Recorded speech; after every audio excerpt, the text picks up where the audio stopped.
प्रयाग में जो महाकुंभ हो रहा है वो भी वक्फ बोर्ड की जमीन पे हो रहा है, यह दावा ठोक दिया गया है।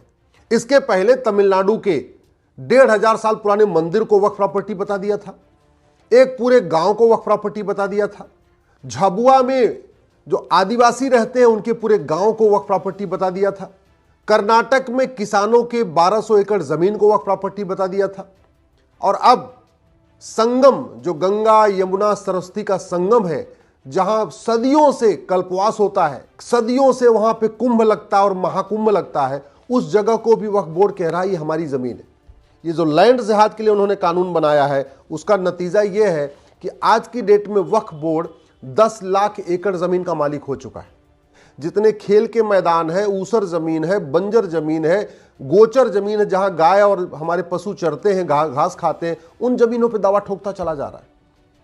नदियों पे वो दावा ठोक रहा है, पहाड़ियों पे दावा ठोक रहा है, पार्कों पे दावा ठोक रहा है, लोगों के मंदिरों पे, हमारे मंदिरों पे दावा ठोक रहा है। और सबसे आश्चर्य अभी लेटेस्ट आपने देख लिया कि जहां महाकुंभ होता है उस पर भी दावा ठोक दिया। आज वक्फ बोर्ड भारत का सबसे बड़ा लैंड माफिया हो चुका है। यह लैंड जिहाद के लिए ही कांग्रेस ने कानून बनाया। लैंड जिहाद को बढ़ावा देने के लिए 1995 में वक्फ एक्ट में जबरदस्त बदलाव कर दिया। हालांकि इसको बनाया था पहले नेहरू जी ने, लेकिन जो सबसे बड़ा इसमें बदलाव किया, जो अनलिमिटेड पावर दिया, वो 1995 में दिया। बाबर, हुमायूं, तुगलक, गजनी, गोरी, औरंगजेब, खिलजी के इलीगल काम को लीगलाइज करने के लिए 1991 में प्लेस ऑफ वर्शिप एक्ट बनाया। उसके बाद भारत को मजहब के आधार पर बांटने के लिए और मजहब को प्रमोट करने के लिए 1992 में माइनॉरिटी कमीशन एक्ट बनाया। इसी तरीके से अलगाववादियों को फंडिंग कराने के लिए, देश विरोधियों को फंडिंग कराने के लिए, माओवादियों, नक्सलियों, कट्टरपंथियों, जिहादियों, उन्मादियों, सबको फंडिंग कराने के लिए ये एफसीआरए बना दिया 2010 में। और ये जो 2009 में राइट टू एजुकेशन एक्ट था, इसको 2012 में बदल के मदरसों को राइट टू एजुकेशन के दायरे से बाहर निकाल दिया। अब हम कांग्रेस को कोस रहे लगातार, लेकिन कांग्रेस के द्वारा बनाए गए नियम कानूनों को बदल नहीं रहे, इसलिए नीचे कोई परिवर्तन नहीं आ रहा। मैं बार बार कह रहा हूं, कांग्रेस को कोसने से कोई फायदा नहीं होगा जब तक कांग्रेस के कानूनों को नहीं खत्म करेंगे। अंग्रेजों को कोसने से कुछ नहीं होगा, अंग्रेजों के द्वारा बनाए गए नियम कानूनों को खत्म करना होगा। मुगलों को कोसने से कोई फायदा नहीं होगा, मुगलिया नियम कानूनों को खत्म करना पड़ेगा और मुगलों के द्वारा किए गए गलत काम को ठीक करना पड़ेगा। और कांग्रेस ने तो वो सारे काम किए हैं जो मुगल नहीं कर पाए थे, अंग्रेज नहीं कर पाए थे। अगर भारत को बचाना है तो कांग्रेस के द्वारा बनाए गए 1991 के प्लेस ऑफ वर्शिप एक्ट, 1992 के माइनॉरिटी कमीशन एक्ट, 1995 के वक्फ एक्ट, 2010 के एफसीआरए और 2012 में जिन्होंने राइट टू एजुकेशन एक्ट में अमेंडमेंट किया था, उसको ठीक करना पड़ेगा। अगर हम चाहते हैं भारत बचे, भारत की संस्कृति बचे, भारत की परंपरा बचे, भारत में वो हाल ना हो जो अफगानिस्तान में हुआ, भारत में वो स्थिति ना आए जो बांग्लादेश में हो रही है, भारत में वो स्थिति ना आए जो पाकिस्तान में हुई, तो हमें तत्काल कांग्रेस के नियम कानूनों को बदलना पड़ेगा, संविधान लागू करना पड़ेगा। संविधान का मतलब समान विधान, एक देश एक विधान। अलग से जितने भी मजहब के आधार पर नियम कानून चल रहे हैं, इनको खत्म करना पड़ेगा। मजहब के आधार पर जो योजना चल रही है, मजहब के आधार पर जो लोन चल रहा है, मजहब के आधार पर और भी जितनी छूटें चल रही, ये सबको बंद करना पड़ेगा। मजहब के आधार पर जितने बोर्ड और ट्रिब्यूनल चल रहे हैं, इनको खत्म करना पड़ेगा। नहीं तो धीरे धीरे लगातार हम घटेंगे और घटेंगे तो कटेंगे, जहां जहां घटे वहां वहां कटे।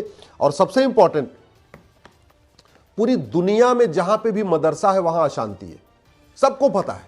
मदरसों में नफरत सिखाई जाती है, मदरसों में संविधान के खिलाफ हर चीज सिखाई जाती है। संविधान कहता है equality, justice, liberty, fraternity, unity, national integration, मदरसों में ठीक इसके उल्टा सिखाया जाता है।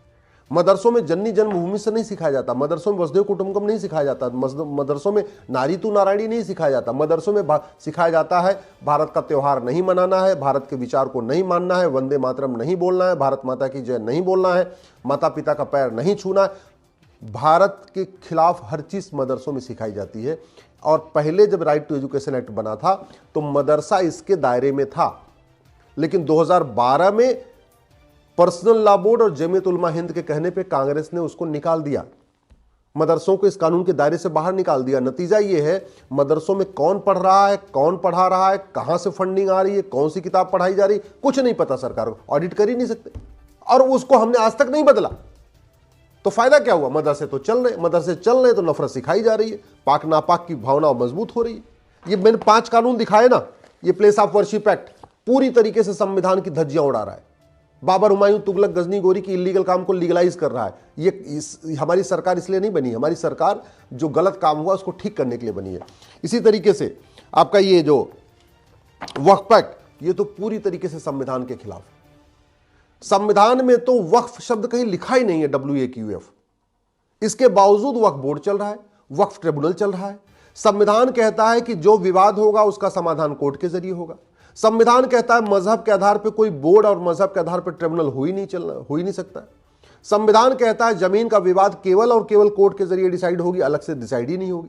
इसके बावजूद भी वक्फ बोर्ड बना हुआ है, वक्फ ट्रिब्यूनल बना है, कोर्ट का दरवाजा भी बंद है, जमीन का विवाद भी सुलझाया जा रहा है।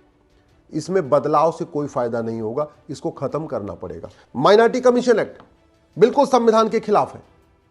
कौन माइनॉरिटी कहीं नहीं परिभाषित हुआ है। माइनॉरिटी फिल्म मिनिस्ट्री चल रही है, माइनॉरिटी कमीशन चल रहा है, वजीफा मिल रहा है, लोन मिल रहा है, दुनिया भर की चीजें नहीं है, लेकिन माइनॉरिटी कौन है नहीं पता गया आज तक। ये भी पूरी तरीके से संविधान के खिलाफ है। और इसी तरीके से ये जो फॉरेन कंट्रीब्यूशन रेगुलेशन एक्ट बना, FCRA जिसको बोलते हैं 2010 में, ये केवल और केवल देश विरोधी नेताओं को फंडिंग कराने के लिए कांग्रेस ने बनाया था। अपने जो कांग्रेस के पिट्ठू नेता हैं, जो कांग्रेस के पिट्ठू अभिनेता हैं, जो कांग्रेस के पिट्ठू NGO हैं, जो कांग्रेस के पिट्ठू यूट्यूबर हैं, जो कांग्रेस के पिट्ठू लेखक हैं, बुद्धिजीवी हैं, पत्रकार हैं, कलमकार हैं, उनके NGOs को फंडिंग कराने के लिए FCRA बनाया गया था। ये जो सोनिया गांधी जी की NAC थी ना, नेशनल एडवाइजरी काउंसिल, उसी के कहने पे ये कानून बना था। और जबरदस्त फंडिंग हो रही है। जब तक ये कानून खत्म नहीं होगा, एक नया विदेशी चंदा नियंत्रण कानून नहीं बनेगा, तब तक विदेशी फंडिंग नहीं बंद होगी। विदेशी फंडिंग नहीं होगी तो कभी सोरोस, कभी ये, कभी वो, कभी कुछ, कभी कोई डीप स्टेट यहां भारत में फंडिंग भेजता रहेगा और यहीं के लोगों को भारत के खिलाफ उकसाता रहेगा। ये कानून खत्म करना पड़ेगा। फ्रीडम ऑफ रिलीजन के नाम पे फ्रीडम ऑफ कन्वर्जन चल रहा है। 10,000 हिंदुओं का प्रतिदिन धर्मांतरण हो रहा है। 6 लाख घुसपैठिए पहले आके यहां बैठे हुए हैं।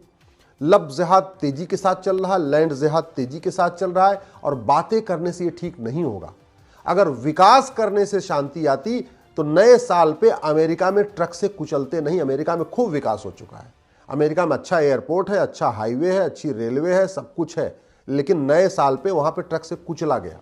वो जो जिहादी सोच तब खत्म होगी जब समान शिक्षा लागू होगी, समान नागरिक संहिता लागू होगी, घुसपैठ नियंत्रण कानून बनेगा, धर्मांतरण नियंत्रण कानून बनेगा, जनसंख्या नियंत्रण कानून बनेगा, कठोर दंड मिलेगा, नार्को पॉलीग्राफ ब्रेन मैपिंग कानून बनेगा, झूठे डॉक्यूमेंट बनाने को गंभीर अपराध घोषित किया जाएगा, झूठी गवाही को गंभीर अपराध घोषित किया जाएगा, समान कर संहिता लागू होगी, समान पुलिस संहिता लागू होगी, जस्टिस विद इन ईयर लागू होगा, कानून का खौफ पैदा होगा, तब भारत सुरक्षित होगा। और नहीं तो केवल आरोप प्रत्यारोप चलता रहेगा, तू मैं चलता रहेगा, नूरा कुश्ती चलती रहेगी, बतौलेबाजी चलती रहेगी और हम धीरे धीरे घटते जाएंगे, घटते जाएंगे, घटते जाएंगे। जैसे 9 राज्यों में घट गए, 800 जिलों में से 200 जिलों में घट गए, 6000 तहसीलों में से 1500 तहसीलों में घट गए और प्रतिदिन घट रहे हैं, क्योंकि जनसंख्या विस्फोट रुका नहीं है, धर्मांतरण रुका नहीं है, घुसपैठिए गए नहीं है, लब जिहाद रुका नहीं है, लैंड जिहाद रुका नहीं है। तो स्वाभाविक सी बात है, प्रतिदिन जमीनों पे कब्जा बढ़ रहा है और प्रतिदिन जो रेशियो है पॉपुलेशन का वो भी तेजी के साथ बढ़ रहा है। ये हमारे लिए बहुत बड़ा खतरा है।